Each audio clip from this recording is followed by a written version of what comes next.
Hello, ഇന്ന് ഓട്ടപ്പം ഉണ്ടാക്കാമെന്നാണ് വിചാരിച്ചത് ഇട്ടാ. ഞങ്ങൾ ഓട്ടപ്പം എന്നാണ് പറയുക. ചില സ്ഥലത്ത് ചില വീഡിയോയിൽ ഞാൻ കണ്ടിട്ടുണ്ട് ഓട്ടട എന്ന് പറയണത്. ഇവിടെ ഓട്ടപ്പം എന്നാണ് ഇട്ടാ പറയുക. അപ്പം കഴുകി അരി പച്ചരി ഇല്ലേ, കഴുകി ഉണക്കി പൊടിപ്പിച്ച പൊടിയായിട്ടാണ് ഓട്ടപ്പം ഉണ്ടാക്കലിട്ട. ഈ കോഴിമുട്ടയും ഇളം ചൂടുവെള്ളം ഒഴിച്ചിട്ട് മിക്സിയിൽ നന്നായി ഒന്ന് അടിച്ചെടുക്കുക. അങ്ങനെ അത് റെഡിയാക്കി വെച്ച്.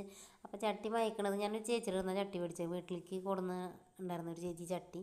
അപ്പോൾ എന്നോട് പറഞ്ഞ് തേങ്ങാപ്പീര ഇട്ടിട്ട് വറുത്തിട്ട് മയക്കിയാൽ മതി എന്ന് പറഞ്ഞിട്ടുണ്ടായിരുന്നിട്ടാ. അപ്പോൾ ഞാൻ ഗ്രീൻ പീസ് കറി എനിക്ക് തേങ്ങാപ്പാൽ പിഴിഞ്ഞപ്പോൾ ആ പീര ഇട്ടിട്ട് നന്നായി വറുത്തെടുത്തിട്ടാ.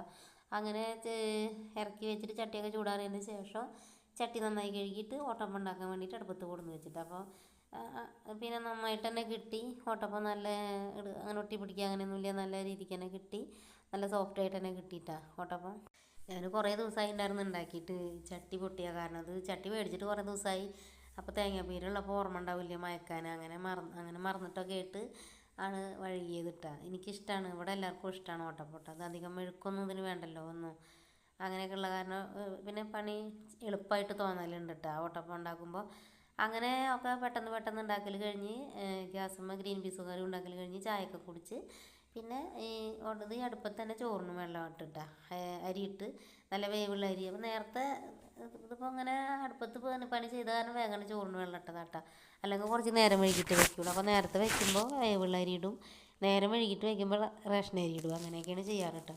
അപ്പോൾ ഇന്ന് മീൻ മേടിച്ചിട്ടില്ല. ഇന്ന് ചേമ്പ് പറിച്ചു തരാമെന്ന് പറഞ്ഞിട്ടുണ്ട് കേട്ടോ. അപ്പോൾ ചേമ്പ് ഇട്ടിട്ട് മോര് കറി വെക്കാൻ വെച്ചിട്ടാണ്. പിന്നെ ഇന്നലെ ചിക്കൻ മേടിച്ചതിന് കുറച്ചെടുത്തിട്ട് കായം പരട്ടിയിട്ട് എടുത്ത് വെച്ചിട്ടുണ്ടായിരുന്നു കേട്ടോ ഫ്രിഡ്ജിൽ. അപ്പോൾ അത് വറക്കും ചെയ്യുക അങ്ങനെയൊക്കെ വിചാരിച്ചത് കേട്ടോ. അപ്പോൾ അതൊന്നും ഇപ്പോൾ ചെയ്യണില്ല. ചോറ് വേവാൻ കുറച്ച് സമയമുണ്ടല്ലോ. അപ്പോൾ ചോറ് വെന്ത അടുപ്പത്ത് മീൻ വറക്കുള്ളൂ കേട്ടോ, അല്ല ചിക്കൻ വറക്കുള്ളൂ. അങ്ങനെ ഞാനിതാ ചായ കുടിയൊക്കെ കഴിഞ്ഞിട്ട് മുറ്റത്തേക്ക് ഇറങ്ങി. ചേമ്പ് പറക്കിണ്ട്, അത് പറിച്ചത് പറക്കിയിട്ട് അടുക്കളയിൽ കൊടുന്ന് വെച്ച് കറി കുറച്ച് കഴിഞ്ഞിട്ട് വെക്കുള്ളൂ കേട്ടോ. പിന്നെ അതാ വെള്ളം ഒന്ന് ആടിനൊക്കെ ആൾ വിട്ടുണ്ടായിരുന്നു കേട്ടോ. അപ്പോൾ എനിക്ക് വെള്ളം ആട് കുറേയൊക്കെ കുടിച്ചിട്ടുണ്ടായിരുന്നു. പിന്നെ അടി മാത്രമേ വെച്ച് കൊടുക്കാണ്ടായിരുന്നുള്ളൂ എല്ലാവർക്കും. തെളിയൊക്കെ അവർ കുടിച്ചിട്ടുണ്ടായിരുന്നു. അങ്ങനെ അതാ എല്ലാവർക്കും വെള്ളമൊക്കെ വെച്ച് കൊടുത്ത് എൻ്റെ പണിക്ക് ഇറങ്ങിയിട്ടാണ്. വിറകുണ്ടാക്കലും ആട്ടുംകൂട് വൃത്തിയാക്കലും അങ്ങനെയുള്ള പണികളൊക്കെ ചെയ്യാൻ നിന്ന്.